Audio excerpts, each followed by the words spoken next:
débriefing du Grand Prix de Hongrie sur F1 Actu.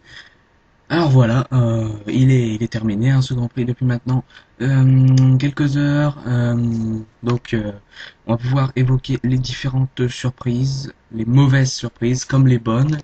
Alors, on va déjà commencer par la plus grande surprise, la victoire de Lewis Hamilton. Voilà, on pensait qu'il sombrerait complètement. Alors au début de course, ça semblait logique parce que bon, il avait quand même l'avantage d'avoir la pole euh, position, mais après les premiers arrêts, on se disait bon, voilà, il va sombrer comme souvent. Eh bien non, cette fois-ci, Lewis Hamilton a tenu le coup, euh, ce qui est plutôt très bien pour lui. Il a mené une course agressive. Hein. Il suffit de voir les quelques dépassements qu'il a pu faire sur Alonso ou sur Weber à certains moments pour voir que voilà, il en voulait. Et sur la fin, à mon avis, il a dû être un petit peu tendu parce qu'on a vu des Nico Rosberg. Voilà, tant qu'on est dans les mauvaises surprises, Nico Rosberg, très mauvaise course du pilote allemand. Hein. Déjà au premier tour, touchette avec Felipe Massa. Il se retrouve 12e. Et ensuite, à la fin de la course, son moteur Mercedes rend l'âme, tout simplement. À 6 tours de l'arrivée, donc ce qui fait que Hamilton devait être un petit peu inquiet, mais voilà, c'est très bien fini pour le pilote britannique, mais beaucoup moins bien hein, malheureusement pour Nico Rosberg qui avait des gros espoirs après son prix. Deuxième, Kimi Raikkonen, qui mène encore une fois une course à la Raikkonen, en résistant sur les 10 derniers tours à peu près à Sébastien Vettel, hein, qui remontait vraiment beaucoup avec ses nouveaux pneus frais. Mais bon, voilà. Hein. Raikkonen deuxième. C'est voilà. Une course à la Raikkonen. Et troisième, Vettel. Voilà, partie deuxième. Mais voilà, c'est comme ça. Allez, les mauvaises surprises s'enchaînent avec Romain Grosjean. Alors, un départ maîtrisé. Il était à l'attaque sur Vettel dans les premiers virages. Ensuite, ils se retrouvent tous les deux après les premiers arrêts derrière Jenson Button. Qu'est-ce qui se passe? Eh bien, Vettel attaque Button, qui faisait partie de ce qu'on appelle le trafic, hein, tout simplement, euh, à ce moment-là, parce qu'il s'était pas encore arrêté. Vettel se débarrasse de Button et Grosjean sait que s'il veut rester au contact de Vettel, il doit doubler Button au plus vite. Ce qui fait que Vettel double Button, il me semble au virage 6 ou 5, je sais plus, et Grosjean le double à la chicane juste après et petit contact entre les deux. Alors Grosjean était passé, mais voilà, contact entre la roue arrière gauche, il me semble, de Grosjean et la roue avant droite de Button. Donc on s'en sort sans trop de dégâts à ce moment-là, mais Lotus préfère la sécurité et fait rentrer Grosjean une deuxième fois quelques tours plus tard. Donc ça doit anéantir déjà les chances de victoire de Grosjean. Et ensuite, il ressort dans le trafic derrière Felipe Massa, qui lui n'a fait qu'un déjà son premier arrêt, il me semble, et un dépassement de Grosjean en sortant des limites de la piste et une pénalité de passage par les stands, un drive-through, hein, comme on dit. Euh, donc voilà, de quoi ruiner ses chances de podium et même de victoire et même de podium. Hein, voilà. Il ressort à ce moment-là derrière Fernando Alonso, il me semble, ou derrière Button, je ne sais plus. Non, derrière Alonso et après toute la course a été comme ça, c'est-à-dire derrière Alonso. Il est resté au contact hein, tout le temps d'Alonso, mais voilà, terminé à la 6e position. À partir de 3e, c'est beaucoup trop et ça va lui mettre vraiment un gros coup au moral. Parce que partir 3e, être devant son équipier tout le week-end et avoir une pénalité qui vous ruine complètement votre course, franchement, voilà. Et je pense qu'il n'y a rien de pire et c'était surtout pas le bon moment pour que ça arrive à Romain. Donc voilà, très grande déception pour le clan, enfin pour son clan à ce moment-là. Alors avec la 4e position aussi de Mark Webber sur sa Red Bull hein, qui bon, fait une bonne course hein, pour remonter de sa minable 10e place comme je l'ai dit hier dans mon débriefing des qualifications. Et voilà, il est remonté de sa minable 10e place jusqu'à une honorable hein, 4e place. C'est pas mal, surtout qu'en plus bon voilà, il fait une fin de course agressive parce qu'il devait passer les tendres à la fin.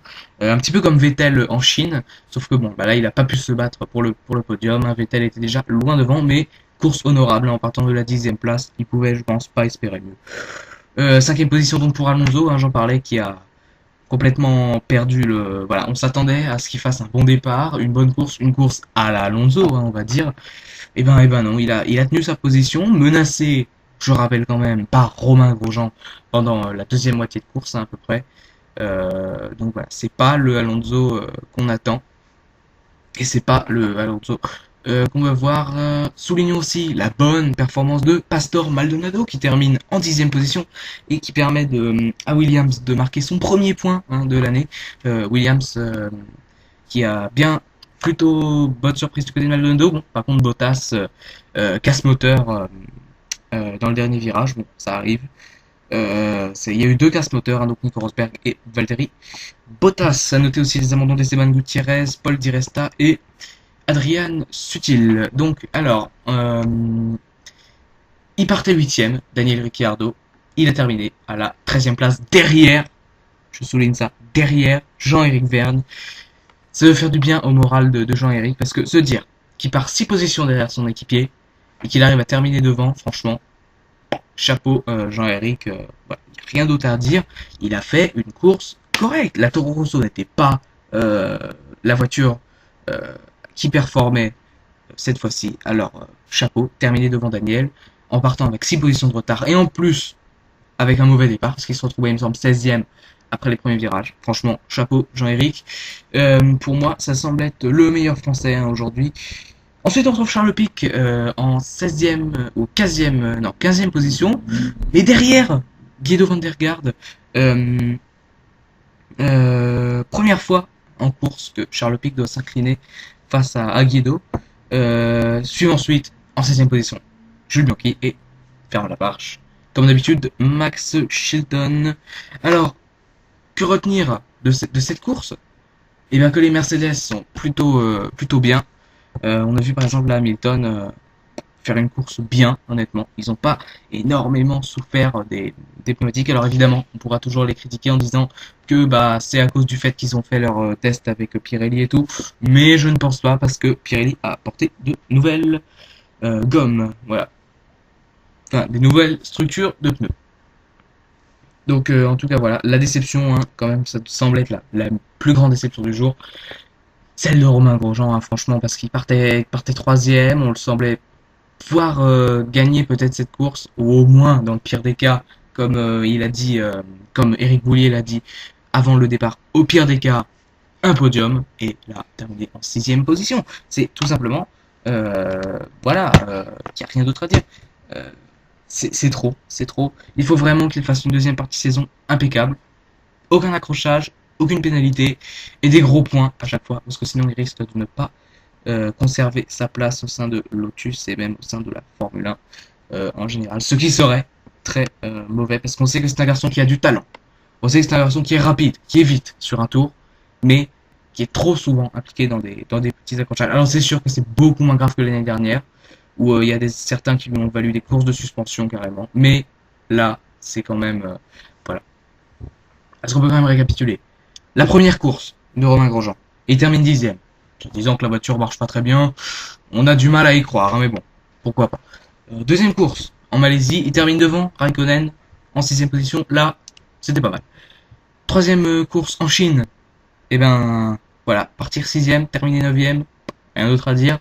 C'est mauvais, surtout que Raikkonen terminait deuxième à ce moment-là. À Bahreïn, parti 11ème, terminé troisième. Là, c'est une course que 2 mètres pour Robin.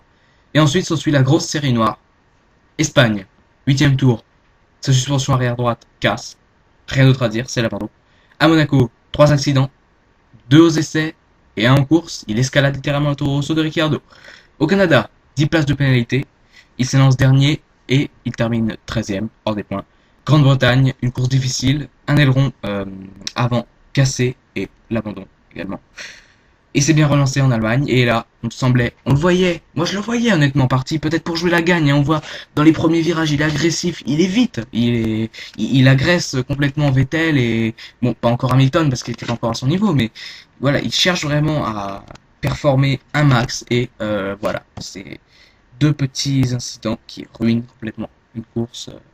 Voilà, c'est tout simplement euh, pas de chance, oui et non, hein, parce que bon, voilà, Felipe Massa, il avait qu'à le laisser passer. Après, je pense que là, c'est une faute de l'ingénieur de Romain Grosjean, parce qu'il aurait dû lui dire, relaisse passer Massa, tu peux le passer facilement. Après, Grosjean avait des gommes neuves, Massa avait des gommes complètement mortes, donc il avait facilement l'opportunité de le doubler quelques virages plus loin. Alors franchement, pourquoi est-ce que l'ingénieur de Romain Grosjean ne lui a pas dit de continuer? On ne sait pas. En tout cas, voilà, grosse déception. Je referme la page Romain Grosjean, aussi à souligner la bonne performance de Jenson Button, qui a mené une course assez bonne hein, avec sa McLaren, qui a quand même beaucoup bloqué Vettel et Grosjean, justement, j'en ai parlé tout à l'heure, et voilà, un autre attire. Un Grand Prix de Hongrie comme habituel, on va dire, hein, c'est-à-dire, voilà, pas beaucoup, et pas énormément de dépassements, voilà, quelques abandons, pas d'accident à noter, voilà, pas d'accrochage, enfin, qui conduisent les pilotes à l'abandon.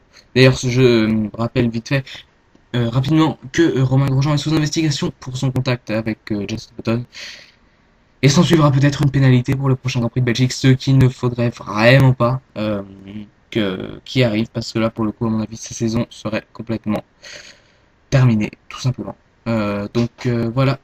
Euh, Soulignons quand même que c'est la quatrième victoire de Lewis Hamilton en Hongrie. Il égale Michael Schumacher. Euh, voilà, ça c'était le petit point statistique.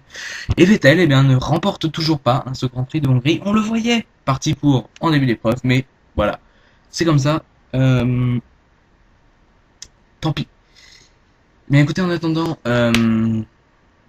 voilà, je referai évidemment d'autres vidéos, d'autres briefings, d'autres sujets hein, pendant la pause de 4 semaines entre la Hongrie donc aujourd'hui et la Belgique le 25 août, donc dans un mois. Et voilà, je reviendrai sur des sujets comme par exemple euh, les, euh, les comparatifs des saisons 2012 et 2013 à ce stade, le point sur le marché des transferts pour 2014, mais pour ça, vous le découvrirez en temps et en heure.